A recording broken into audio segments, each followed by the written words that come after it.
Chapter 15.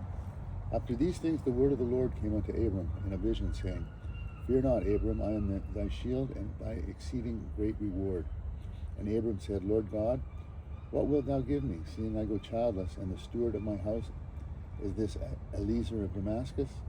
And Abram said, Behold, to me thou hast given no seed, and lo, one born in my house is mine heir.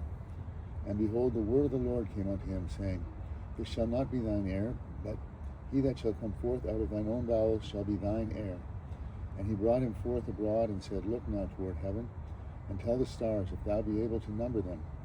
And he said unto him, So shall thy seed be. And he believed in the Lord, and he counted it to him for righteousness.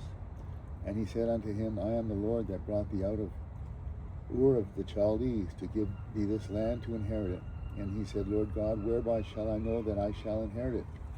And he said unto him, Take me an heifer of 3 years old, and a she-goat of 3 years old, and a ram of 3 years old, and a turtle dove, and a young pigeon. And he took unto him all these, and divided them in the midst, and laid each piece of one against another. But the birds divided he not.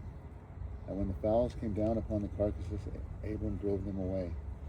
And when the sun was going down, a deep sleep fell upon Abram, and lo, and a horror of great darkness fell upon him. And he said unto Abram, Know of a surety that thy seed shall be a stranger in a land that is not theirs, and shall serve them, and they shall afflict them for 400 years. And also that nation whom they shall serve will I judge, and afterward shall they come out with great substance.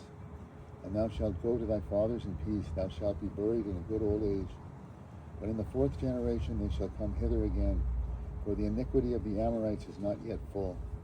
And it came to pass that when the sun went down, and it was dark, behold, a smoking furnace, and a burning lamp that passed between those pieces. And the same day the Lord made a covenant with Abram, saying, Unto thy seed have I given this land, from the river of Egypt unto the great river, the river Euphrates, the Kenites, and the Kezanites, and the Kadamites, and the Hittites, and the Perizzites, and the Rephaims, and the Amorites, and the Canaanites, and the Girgashites, and the Jebusites.